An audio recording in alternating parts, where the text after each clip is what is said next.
Hi, good evening, everyone. Really nice to see all of you joining us tonight. My name's Jeremy Harris, and I'm going to be the MC for the whole month, a really exciting webinar series as we highlight women in rugby, of course, during this Women's Month.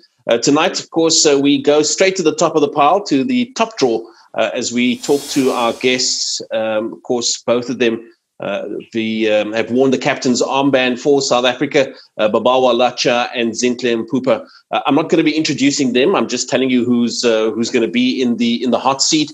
Our interviewer supreme is Jean de Villiers, and he will certainly do justice to their introductions. Of course, Jean himself will need no introduction already, but let me just put you in the picture. If you've just climbed off a spaceship from Mars or from some other place and you think that the name is familiar, Jean de Villiers is, of course, part of an elite group of Springbok players who have played 100 or more tests for their country himself, having worn the captain's armband, and certainly will bring a lot of knowledge to this evening's conversation between Jean, Babalwa, and Zintle this evening. Also, of course, we're talking to Jean, or Jean is rather talking to the players in his capacity as chairman of the Chris Berger Petro Jackson Players Fund. And that, in fact, is who hopefully will benefit out of these series of webinars. There's 4 this month, this Women's Month in August. And whilst, of course, admission and attendance this evening and every Thursday is entirely free, we're hoping that we're able to raise some awareness and also raise some money for the Players Fund. 40 years of valuable work that they've brought to bear in the field of rugby injuries and rugby rehab. So certainly, I can't even imagine that it's been 40 years. So certainly an amazing job, and hoping to continue that work into the future with, of course, your very kind support. So donate big, donate small, whatever it is, there's opportunities to do that. And we're going to be able to show you just how to donate through the course of the evening. Maybe John will even mention that as well. There's also opportunities to win. Well, just one specific one that I want to flag for you. Both Zintle and Babalwa have generously agreed to donate one of their playing jerseys and to sign it. And we'll pick a winner, a worthy winner or group of people in our audience this evening, and pass this very much a collector's item on to that lucky person. Also, just a note that we will be sweeping through our audience with a kiss cam. So at an appropriate time, I will press the red button, and by all means, switch your cameras on, switch your video on, so we can see you doing what you do best, hopefully. And maybe that will count in your favor when we get around to donating and awarding the signed jersey. So just a little bit of fun that we have towards the back end of the evening. Just to note that this is a recorded session. You'll see probably in your left-hand corner of either your laptop or your smartphone that we're recording the session. If it's important for you to be completely anonymous, then my suggestion is that you turn your camera off on either your phone or on your device. Just make sure that it's turned off, and just be aware that we are recording this evening. Guests are welcome. In fact, we encourage you to post as many questions as possible throughout the show. So don't wait until the end. As you have a thought, by all means, post those questions in the chat bar. And between myself and John, we'll go through those questions after the interview. So please hold it until then, though. But by all means, send your questions through, and then, as I say, we'll talk it through. So I think that's all I'm supposed to do. All I'm looking forward to, of course, is with you sitting back and enjoying this evening's presentation. Before we get underway, though, it is important just to say one really big thank you, not only to our technical team. I know that between Gail and Tori, they've pulled this one together. They've cracked the whip. Terry's obviously sitting there as well, looking after the Zoom and the quality of the word. There's the hand. Hi, Terry. So nice to have the technical team in the background. But as with most things in life, and certainly in sport, we need our sponsors. And so a big thanks to the guys out at BrightRock. The BrightRock team, of course, have been very generous supporters of rugby, of sport, and particularly of the Players Fund. They certainly recognize the massive contribution that the Players Fund makes. And so thanks to Kaylee and Suzanne for all of their great work and their generosity and their ongoing support. Thanks to BrightRock for making this evening possible. So I think that's me done and dusted. I'll be back, of course, in a little while just to go through those questions and hopefully to give away a signed Springbok jersey. But without further ado, let me introduce a man who was a very promising blindside flanker for his club before they retreaded him and turned him eventually into a centre, who made a habit of intercepting and scoring tries, probably contributed to 80% of all of the tries he scored internationally, which therefore doesn't really count. But nonetheless, ladies and gentlemen, our interviewer supreme, a man who secretly I have a tremendous amount of respect and admiration for. Please welcome Jean de Villiers. Thank you very much, Jeremy, for that introduction. As you know, this session is recorded, Jeremy, so your last words, I will find that, I will send it to you, and I will never make you forget about it. Thank you. But thank you very much, Jeremy, for the intro, and thank you very much for your willingness to assist the Players Fund over the years and to be able to MC this session. It is a very special session for us to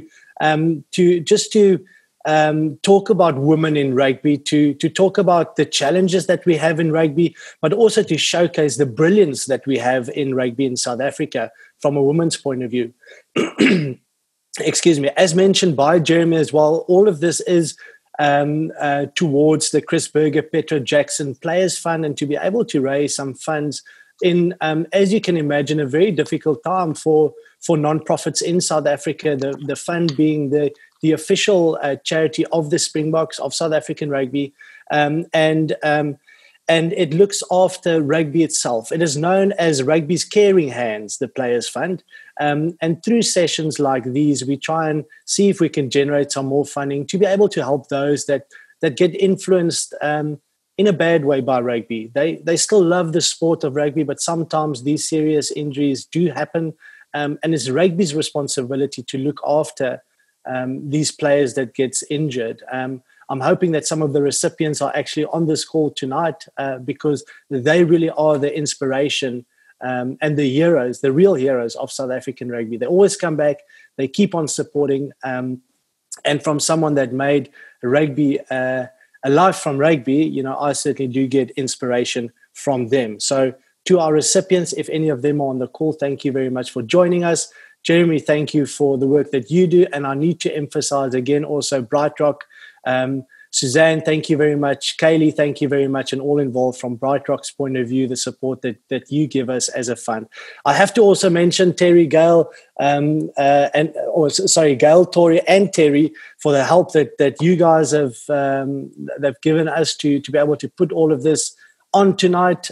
Terry, for your technical assistance, and for the other two ladies, Gail and Tori, for just the fantastic work that you do at the fund. You guys make the fund work, so thank you very much to all of you. It's Women's Month, and when you think about rugby, it has been a sport that's been dominated by males over a number of years. But the growth of women's rugby throughout the world of rugby has been enormous. And tonight we are extremely fortunate to be joined by two of the best. We started right at the top, the two captains of the 15s and 7s game in South Africa, Babalwa Latsha, the captain of the 15s game, the beast of the women's side, and Zintle Mpupha, again, a little bit silkier in her skills, kicking ability, and someone that I can more relate to because we're not as fierce as the forwards in the game.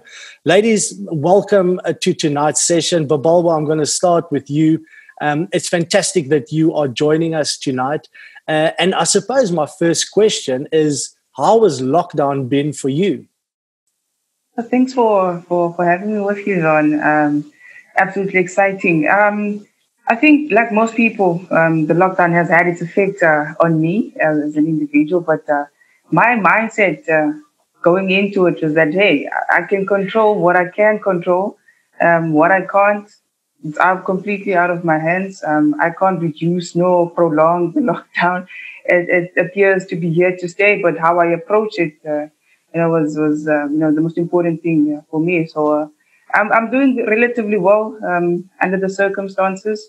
would love to be out there running around in the field, but that's not possible currently. But yeah, I make the most out of it. Yeah, and I think it's so true that the attitude during these times is more important than the actual circumstances. And you do mention that you will only concentrate on that you can control. And before I forget about that, is that what we can control as participants of this evening is the fact that Babalwa, you've been nominated as one of Momentum G Sports Women's Sportsman of the Year.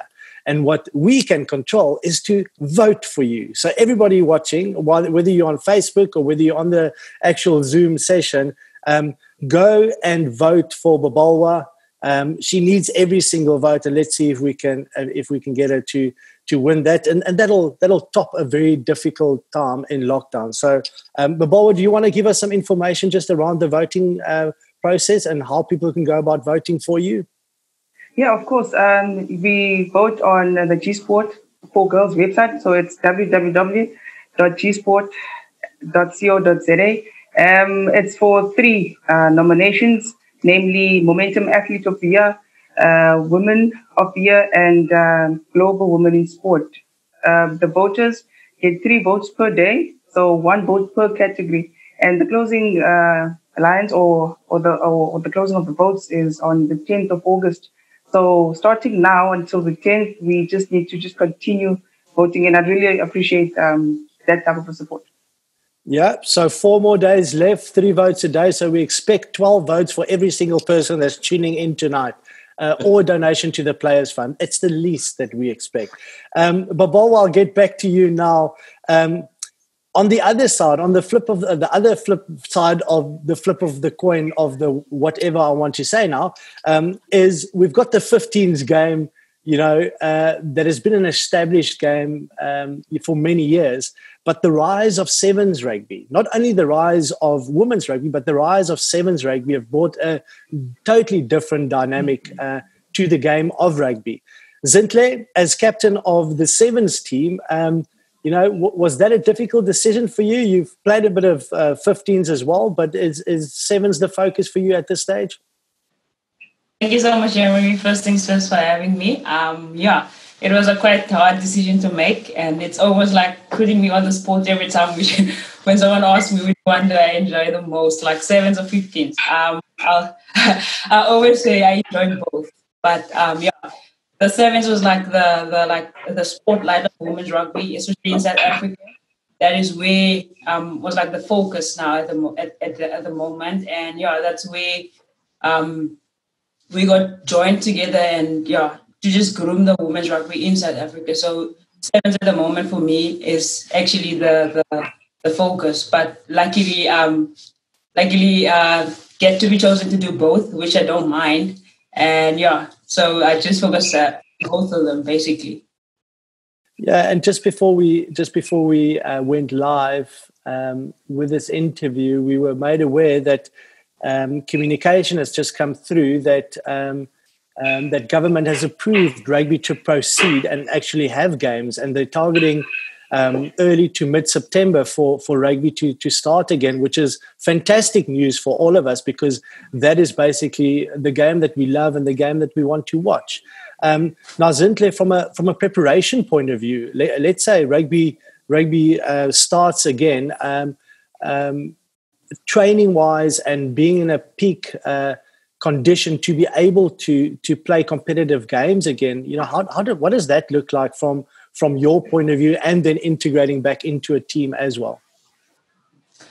Well, from my side, it's been quite tough, I must say. I'm never used to training alone, and I'm very competitive. So it's quite hard to work on my own, beat my own scores and stuff like that. But it's all about what you want as a player, what your goals are. So that was my drive at the moment during this time. I always want to be at top of my position. I always want to be like the first choice of everything. So that was my drive throughout the lockdown. So I always pushed myself like, okay, I need to work hard. Someone else is working harder than I do. So it's quite tough, I must say. And with the news that we just had now, it's quite exciting. But I don't want to get overexcited because with the press that came out the last time, there was nothing of mention about the women's rugby. So hopefully this time around there's going to be a go forward for us, and then we actually get onto the field again, get to do what we love, and showcase our talent again.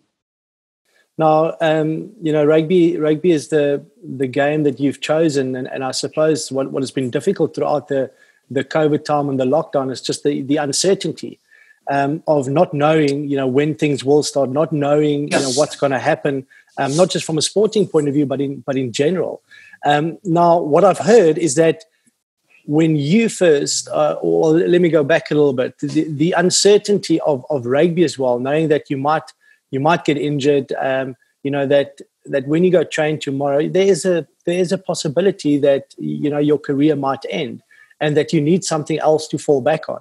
Now, there's a rumor that when you first got invited to play for the team, you actually declined because you wanted to complete your degree before in human movement sciences before you actually wanted to proceed with the rugby playing side of it. Is that a true story? That's definitely true. At the moment, I had to choose for the contract between the contract and my studies, and I definitely went for the studies side because of what you just said now as well. Rugby is a very extreme sport. You can get injured. Your career can just end tomorrow. You never know when is it going to end. So to myself, I just went like, okay, as much as I want to play professional rugby, but for me, if I get injured now from rugby, what am I going to fall into? And say, for instance, not getting injured, my career ends before I assumed. So I just thought, okay, I must study first, have something that I can lean back on if anything happens with rugby. And so that's the route that I took.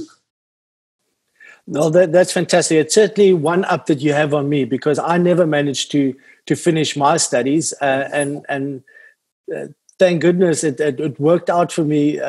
Relatively worked out. But it's certainly something that a lot of the men can learn from you is to prioritize that, having that plan B in place as well, because the reality is that rugby will come to an end at some stage, and if you have nothing to fall back on, then you do find yourself in a very difficult position. Now, Babalwa, if I can get back to you, because you are also now a professional rugby player, but as with Zintle, you are a final year law student as well, if I'm correct. And as you just mentioned with your nominations for the G Sport, you're not just nominated for one, you're nominated for three.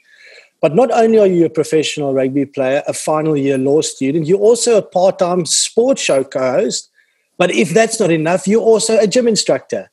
Is that true? It's partly true. I've actually since graduated with my law degree. Of course you did. Yeah, and the gym instructor job I did when I was a student as part of my side hustle. And as well as co-hosting a sports show at a community radio station. Those are one of part-time, that is, one of my favorite things to do in my pastime. And I suppose it sort of helps me with communication, or at least to sharpen my communication skills. Just being in that type of an environment. But all of that is true. It was just my student years were just crazy, and I think a lot of it was just me trying to establish myself as a person and also as a sports person. Just try to manage everything by myself, and I think I've managed quite well because fast forward 2 or 3 years, we've achieved quite a lot. And one of those achievements, like you mentioned, was actually, getting a professional contract as a 15th player, which is something that doesn't happen domestically. Props to the Sevens for doing that, and we're hoping that in the near future, actually, we would have that sort of filter through into the 15 setup as well. Well, that is fantastic to hear, and that your focus is back on rugby and the 15s game. And And I think Terry, if you can just put that up, we've actually got a photo of you in Spain, Babalwa. For those that do not know, you've played and you've linked up with a team in Spain. There's one of there we go. Just touring around a little bit, having fun. How has that experience been? Moving out of your comfort zone, going to a different country, experiencing a totally different culture. But I'm assuming also being able to learn a hell of a lot, from a rugby playing point of view. Yeah, that experience was quite scary, uncomfortable, but also exciting because it was quite a nice adventure to go or to be on. Like you correctly put, I've learned quite a lot, just interacting with people who are different, who speak a different language, whose environment is completely different. And, I just had to fit right in. I mean, you take a homegrown Cape Townian girl from Kailija in the townships and you toss her into Spain, where none of the languages that I speak are spoken. And, just the food in itself even, was quite different. The weather, it was quite cold. And when I left here, it was summer. So I struggled quite a lot in that regard as well. But fortunately, I'm just an easygoing type of a person. And I managed to fit right in, but stand out as well. And I enjoyed the rugby side of things. It was quite nice to play, with different people, with a different rugby culture, and generally just a nice vibe about it. So from a personal perspective, really, I had an exceptionally good time. But more than that, I discovered, that there is so much potential in the world when it comes to women's rugby, particularly here in South Africa. And it's a dream of mine, to be quite honest with you, to see, a lot more girls or women in South Africa play rugby, get similar opportunities so that we can ultimately be able to grow our own sport and sell the South African women's rugby brand of rugby to the rest of the world. Yeah, that's fantastic to hear, Babalwa, because it actually leads to my next question, and I see it in the chat box as well. When did you start playing rugby? At what age?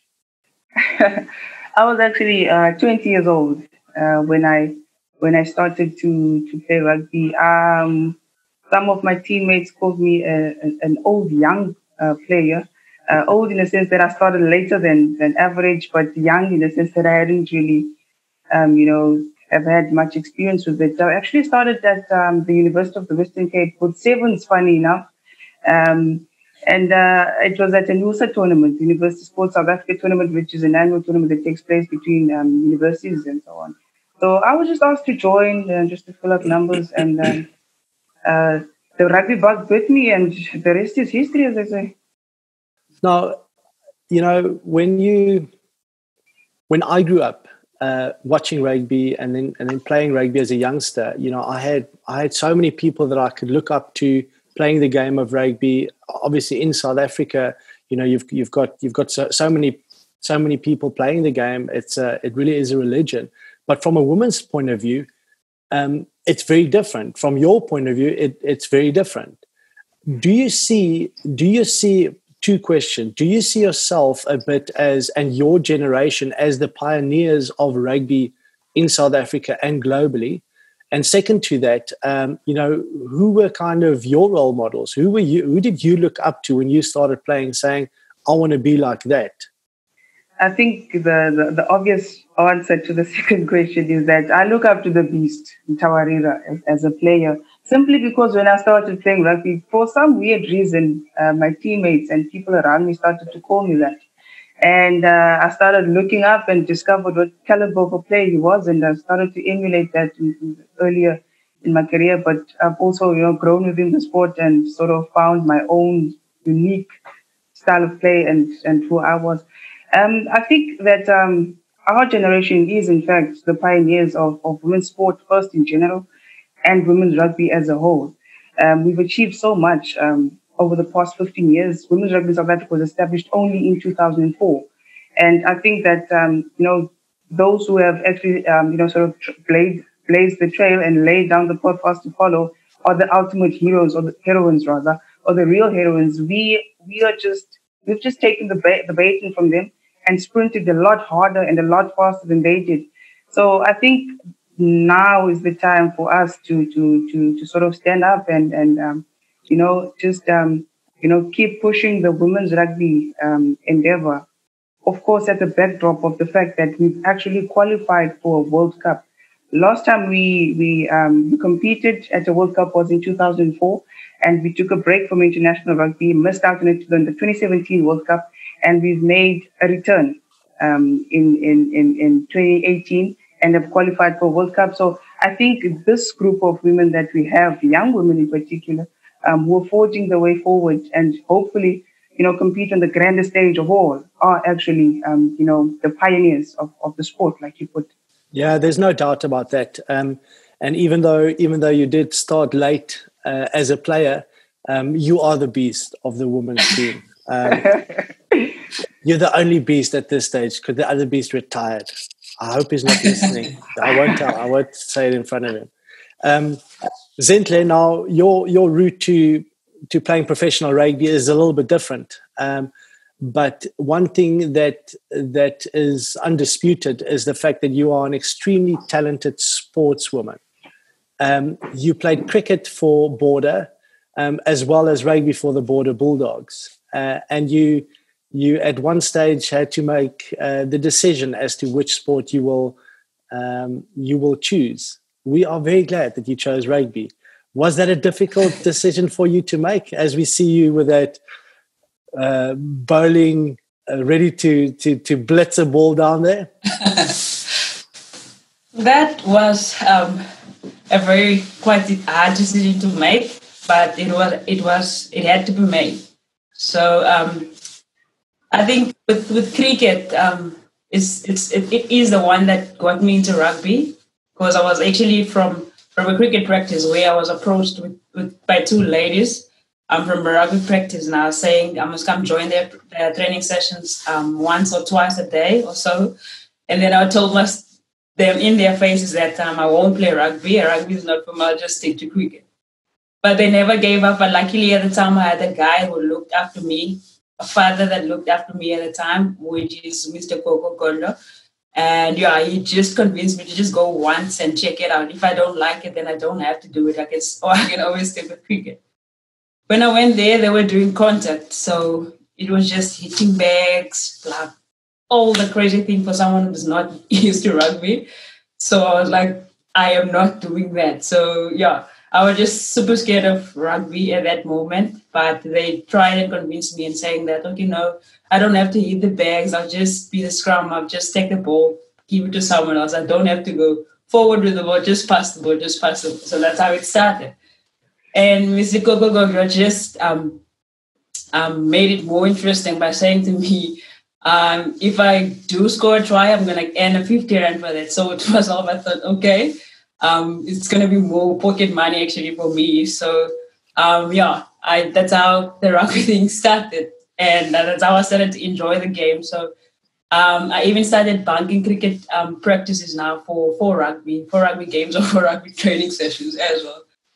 But yeah, to fast forward everything, that's when I got invited to the under-20s as well. That's where I could see that I can actually make a living out of playing rugby now. And yeah, that's where everything started getting serious. And after that, the year after that was 2013. That's when I got invited to the 7th squad and got offered a contract. And that's when I actually made my mind, saying that, okay, this is what I want to do. I want to play rugby professionally. And it won't be just for any team, but it will be for my country. And yeah, went back to study without a call up from any national team now again. Any like 15s, no 7s, nothing, no call up. I was just playing provincially and club rugby, which I was enjoying the most. But 2016, that's when I got my degree, and that's when we had the 7s tournament that we normally have each and every year. It was in Nelspruit. That's when we won the final against Pools, I think, yeah. And yeah, that's when everything just turned around again. And I was the player of the tournament at that time and the top point scorer at the tournament. And that's when the the coaches approached me again, once again. And yeah, they asked me to come to the camp again, and came to the camp, in Stellenbosch now. Yeah, that's how it started. And that's when they offered me a contract after going on tour in Dubai with them in 2016. So that's how the journey started. That's how I fell in love with the sport. And that's when I actually had to leave cricket now completely, because I was actually going to be in Stellenbosch full time. And when I actually asked them before signing the contract, they said, no, I can't do both anymore, because I'm actually full time. I'm training the whole day. There won't be time for me to go train for cricket and stuff like that. So that's when I chose rugby over cricket. Well, we're very happy that you chose rugby. And I see there was a question from the chat box as well, from Katua Low, asking whether there's a story that you got bribed with 50 Rand to play rugby, whether it's true. We obviously know that it's true now, and I'm just hoping that 50 Rand has grown a hell of a lot more to play rugby now. There's an interesting story as well about Skalk Berger, who also got a cricket contract out of school, and then eventually, went the rugby route, and it didn't turn out too badly for him. So I really do hope it works out for you as well. Also very clever to choose the fly-off position, because there you don't tackle anyway, right? So it's much easier.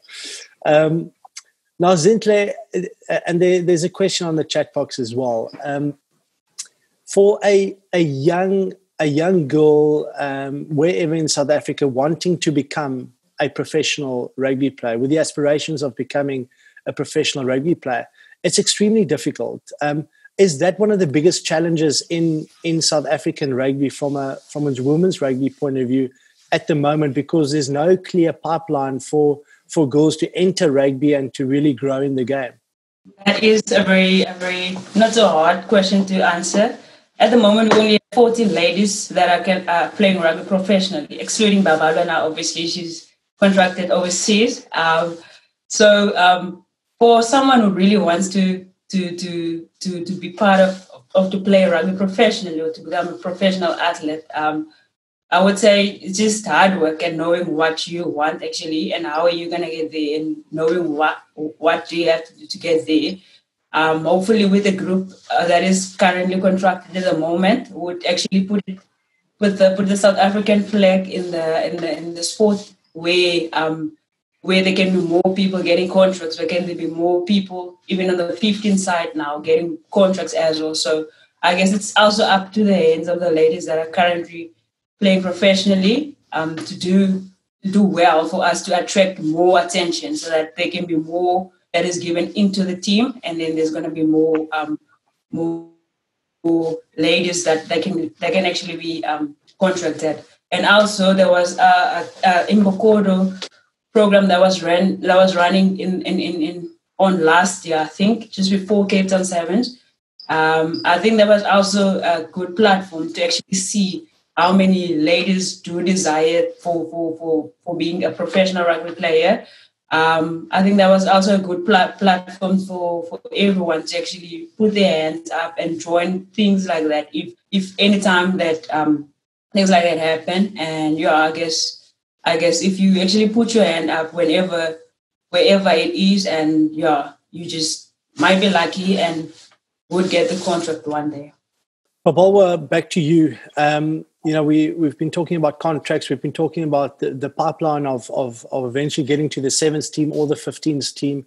And then essentially it's about team performances, teams going out, performing well, and hopefully winning trophies. Now, next year's the Women's World Cup.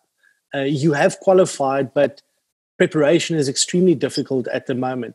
How do you see that? And is there any clarity as to when you will be able to start training as a squad again and as a group to start preparing for the World Cup? Because as we've seen with the men's team, if you have a 12 to 18 month period where you can really grow a team, amazing things are possible.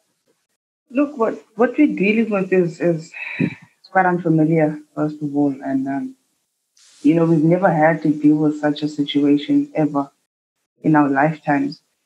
But I think the most important thing, again, is how we respond to it. we would have liked, obviously, to have, to have been in camp by now already in preparation for World Cup. But because we're under the stress that we are currently with the COVID-19 outbreak, we're working remotely. So the responsibility is on the individual player to ensure that they are working hard at their respective, provinces and places, so that when eventually we come together, we at least have a foundation from which we can work with, which of course in itself is not it's not ideal currently. As far as I'm aware and as far as I know, there isn't a set timeline that's cast in stone, perhaps if I may put it that way, as to when we can get into camp, when we can start training in groups again. I suppose we'll follow the guidelines of possibly the relevant sports bodies and even government. So we're waiting anxiously on when that time comes, but we are hopeful that it will be soon, seeing that the minister has approved possible return to training and return to play. So we're also hoping that we'll have specific guidelines for purposes of our preparation and our training as well, and not just just come as a side note, as if they forgot that we too need to prepare for World Cup. But I think over and above that, we're trying our level best really to remain focused, and also to work with what we have the best way that we know how, because the World Cup is possibly in fact it is the grandest stage of all, where you must perform, you have to perform, and the results that we yield in performances in tournaments is of utmost importance to, like Zintle put as well, to be able to attract attention, to attract sponsorships, to attract better funding, because whether we like it or not, the winning teams are the teams that are backed the most. So we would like to be backed more. We then therefore have to back ourselves first by actually putting in the work and as winning tournaments as well. But of course, it is a collective effort. To be honest with you, I think we all need to put where our big go panties and stand up and say, hey, we can do this and we will do it. And I think the World Cup is the best test for all of the work that has been put in, for all of the investment that has been put in throughout the years. And if anything, COVID-19 has revealed quite a lot as well, for us, as a collective and also as individuals. We've actually sat down and thought about what it means to compete, at the highest level, what it means to be a Springbok women player, and also, the type of potential that our game has in South Africa. Those are some of the things that I've been thinking about as someone who's in a leadership position, and as well as someone who is a tad bit vocal about such things. So I think it's quite important that we put in the work, and believe me when I say we have been putting the work. I think Zintle can also attest to that. Well, that's good to hear, and this might be a little bit of an unfair question, but with the momentum of the Men's World Cup in 2019, with us winning it, you kind of want to feed off it as well as a women's team. But is there now more of an expectation, more pressure on the women's team to actually perform even better at next year's World Cup, even though you are on a totally different road to the men's team? Do you feel that as well, or is that like a internal pressure that you put on yourself and achievements that you want to or goals that you want to achieve as a team?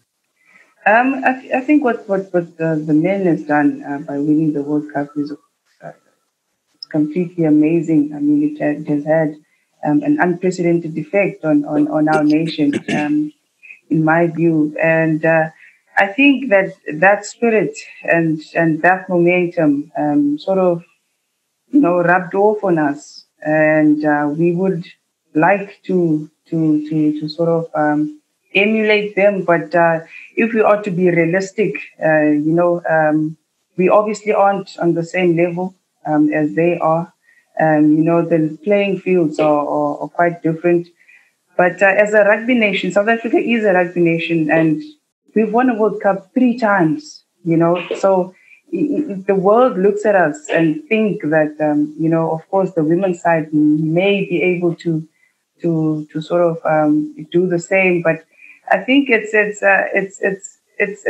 quite tricky, to actually expect that of us, and a tad bit unfair as well, to expect that. But we expect nothing but the best from ourselves and from the people who are involved within us. So can we really do the same?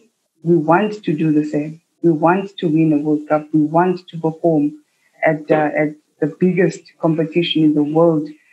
So I think that time will tell. We need time to grow our sport and to develop ourselves to be the best that we can be. And we are moving in that direction, and we understand the responsibility as well that falls upon us as players and as, fellow sportswomen and that type of a dynamic. But very much excited for the World Cup.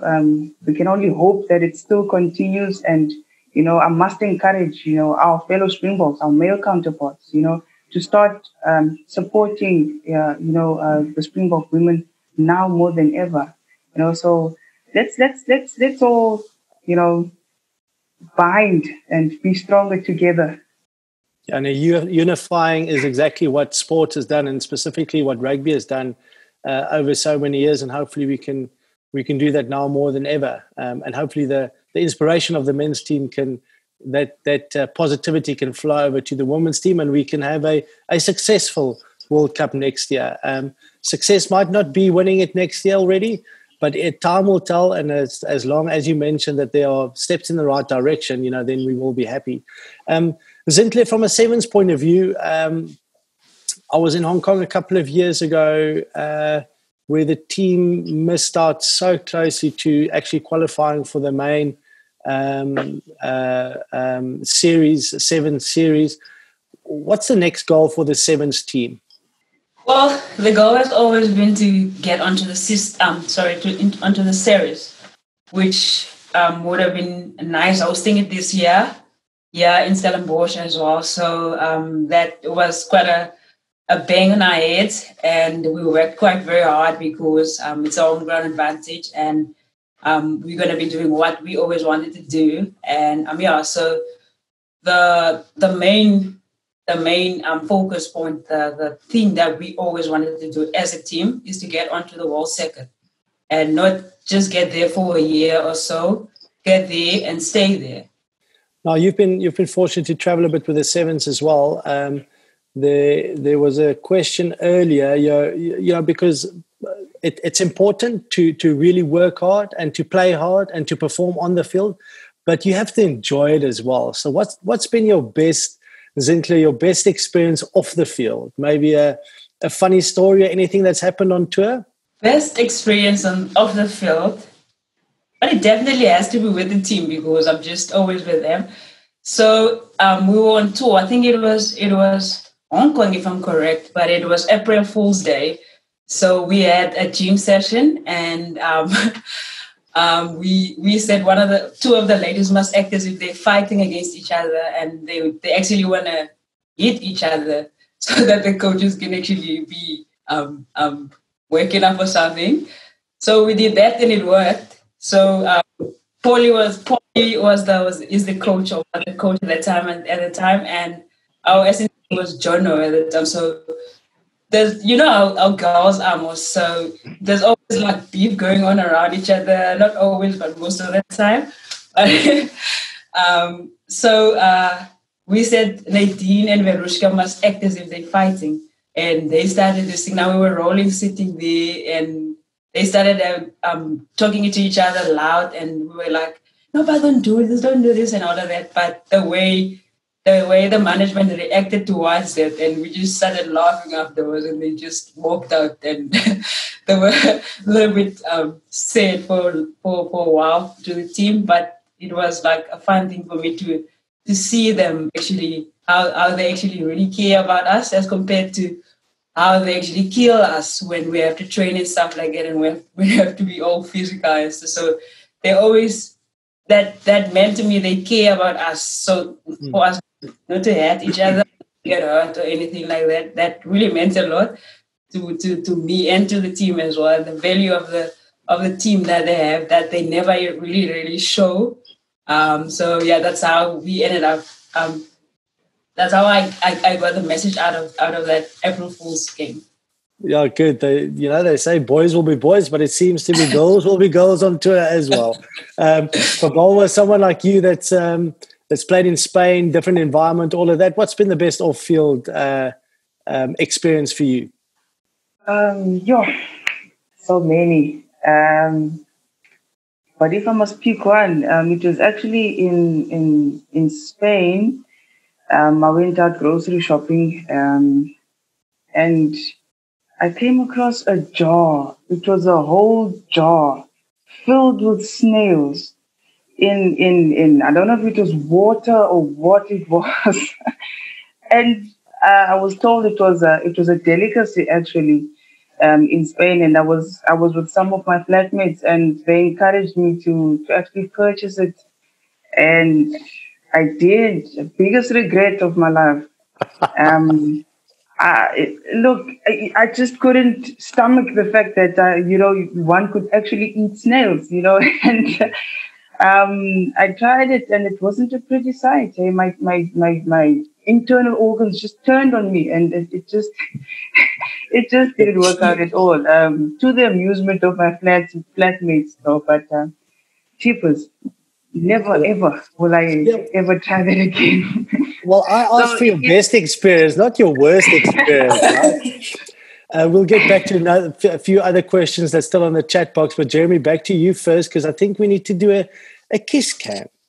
Thanks very much, John. Very interesting. Some interesting experiences coming from both Zintle and Babalwa. Yes, John, you're right. A kiss cam is what we promised at the outset of the evening, and a kiss cam is what we're going to deliver. Bear in mind, folks, that we've got a very limited edition Springbok women's rugby jersey up for grabs, signed by both of our speakers. So Terry, who is our resident DJ as well, has got the necessary music.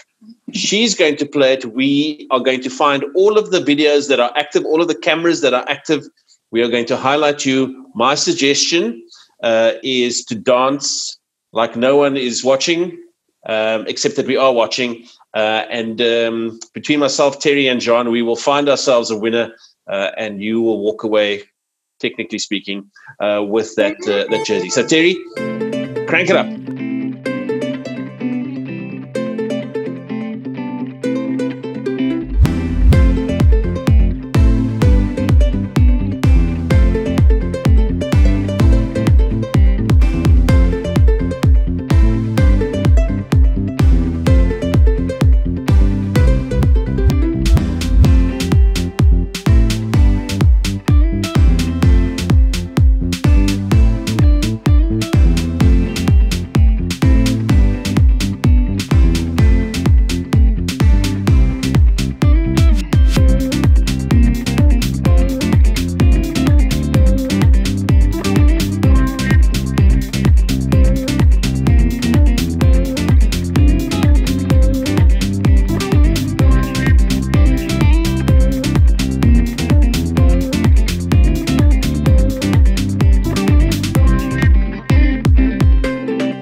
There we go, Jeremy. I thought that was quite impressive by everybody. Absolutely. There was a lot of dance technique that is to be admired. Yours was not one of them, though. But it was certainly very creative. Well done to everybody. I was worried there for a second. I thought that Ken Borland was in the shower. It looked like that for a second. Ken, good to see you. But wow, some interesting techniques. Let me quickly have a look here. We've got a couple of minutes, John. A couple of questions. I know you've touched on some of them as they've come through, but a couple of questions stroke comments to both ladies, Babalwa and Zintle. Lots of people are talking about the fact that you both are very inspirational, and you've studied further. You've taken a view that it's not only all about the game. Of course, the game is very important to you both now, but you've invested in yourselves and invested in your futures. And maybe just a very quick comment in terms of, because there's so many of these inspirational comments and role model comments. Maybe you just want to quickly, both of you, just give us a quick 30 seconds in terms of, do you feel the pressure of that? Do you feel that there is that expectation for you to sort of conduct yourself in a certain way, to do more than just go to training and pull on the green and gold? There's a need to invest in the next generation, or to go to particular communities. Maybe you just want to talk to that for a second. Yeah, I think it's not so much of a pressure, Jeremy, but a responsibility. I think that donning the Springbok jersey requires that, or demands that of an individual. Automatically, whether you like it or not, you become someone's role model purely because you play for the Springboks. And I think that we must embrace that.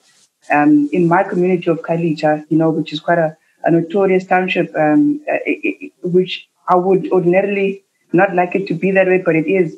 But it's important that we become almost beacons of hope in our societies and communities. And I think that so that the young generation may be able to look to us and to our life stories and careers and be inspired by that, and also want to perhaps take a different direction.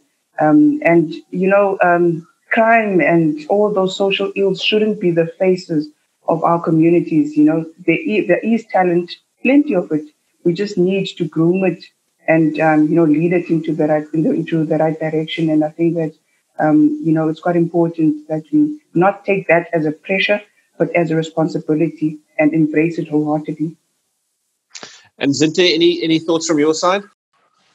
Well, Jeremy, it's nothing like a pressure. It's like a decision that you make as a person, especially like now Babalwa said as well, when you put that Springbok jersey, it's like you're carrying the whole world on your shoulders. So it's like a decision that you make for yourself. Like, do you only want it to end there, or do you want to leave a legacy or something? Especially now, there's no rugby now, and most people would want to see you, like, what do you do off the field? What are you still living the legacy of being a Springbok? Are you the Springbok on and off the field as well? Saying now, no one is seeing us on TVs, no one is seeing us on the field or watching us live or anything like that. But what do you do now as a Springbok? What do you do as a captain of the Springbok women's dance team, or as a player as well? So it's especially at this time, it's very important to actually not to take it as a lot of pressure or anything, but do something, be honored as a Springbok, or like as a role model or something. Not only when it comes to on the field. Everyone is facing a difficult time, I must say. But what you do as a Springbok player is gonna leave something for that person that is looking up to you. So what you do now, especially off the field, is what people are actually going to remember of you, because there's no rugby at the moment, and you still be seen as a Springbok women's player, and you still seen as a role model to younger ladies out there that still want to play rugby. So what you do at this moment is very important for you as a player. Thank you both so much for giving us of your time and for being those role models that we've been touching on, for being the inspiration that fueled a lot of these questions. And then, of course, to all of our other guests, other viewers, of course, who were part of this evening's broadcast. Thank you so much to all of you. We've got one small thing to do before we leave, both ladies and Jean, and that is to award the Springbok women's jersey, which has been kindly donated by both of the players and signed by both of the players. I mean, I've got a thought in my mind, John, which is tricky to whisper in your ear because I'm not sitting next to you as I would ordinarily do. And so from one non-captain to a former captain, are you comfortable that I will just make this decision? Before you do, though, I think yes. I do just want to say thank you from my side as well, Jeremy, to you, first of all, for emceeing tonight for us, but also for the two ladies in terms of what they are doing, not only in their communities, not only for the country, but in terms of women's rugby globally. You are the pioneers of women's rugby in South Africa, and you are the future of women's rugby for this country. There's no reason why the women's team can't win 2-3 World Cups or more as well. It will take time, but it will need support as well. And I think that's where all of us can really just keep on supporting these ladies on their journeys, on both the 7s and the 15s teams, on their journeys, and build them up, help them to become the teams that we know they can. And with the leadership that both of you have shown and the people that you are, and from what we've heard tonight, I'm sure that both teams are certainly being led in the right direction. It's not what happens on the field; it's what happens when no one is watching, as both of you mentioned. And from what we heard from you, you are certainly doing the right thing. So, good luck on your journey, Jeremy. Thank you very much to you. I must also just thank my team, which is Tori and Gail, for the work that they put in, Terry as well for helping us with all the tech stuff. We saw the brilliant dance moves of Joel Krieger as well with the Kiss Cam. Now, Joel's been a long-standing trustee of the fund as well. Joel, to you, thank you very much for tuning in. Pato Zondi, one of our trustees as well, showed off her move. So thank you very much to our team as well. Ashia, the newest member of the team, thank you to you. And then some of the journalists also that tuned in. So Ken already mentioned, Katua, all of you, thank you for tuning in. Please do share what we've done here tonight, share about the fund, but also share about the journey that these ladies are on. And hopefully we as South Africans can unite once again and take them to where they need to go, which is right to the top. Thank you very much, John. Well said. So without further ado, only because I really liked the outfit and there was some really slick dance moves, the Springbok women's jersey signed by Babalwa and by Zintle must go to Apiwe this evening. There we go. You are the winner. Very slick moves. John has recorded that just so that he can school himself a little bit in the future. Oh, my word. Thank you very much to everybody. Thanks to the ladies as well, not only for your time this evening, for your input and for the stories that you've told, but certainly also for parting with one of those Springbok jerseys as well and for signing it for Apiwe. Ladies and gentlemen, it's almost time for us to get out of here. Before we do, I just want to remind you that, as I said at the beginning of the evening, this is a series of webinars that we're going to do, chats that we'll do through the month, which is Women's Month. So every Thursday, make a date, 7:30 through 8:30, we will have a chat about women in rugby next week, next Thursday. We will talk with Anne Lee Murray, who is the former BOK a PR manager, as well as Zelda Lecranche, former State President Nelson Mandela's personal assistant. The two of them have, through rugby, developed such a close personal friendship, and that it goes back literally to the start of the century when the Boks visited with Madiba in Houghton. And the two of them have become friends. They'll talk about their own rugby experiences, their own recollections of various matches, moments together, and just continue the story, which is all about women in rugby during this Women's Month. Once again, folks, thank you so much. Please, where possible, register in advance for next Thursday's session. Donate to the Players Fund, which is ultimately what we are trying to achieve as well through this webinar. Very easy to do so. You'll see that there is a Standard Bank account, which is shown. There's also, of course, a Zapper functionality in terms of being able to make those donations. But certainly hope that you enjoyed this evening's entertainment. And to, of course, our interviewer supreme, former BAC captain Jean de Villiers, thanks as well for all of your insight and for your involvement. Thank you, Jean, and for all the good work that your team at the Players Fund does. Time for me to get out of here, and for all of you to go to bed and to wash the red wine glasses. Have a good evening. We'll see you next Thursday. Bye-bye.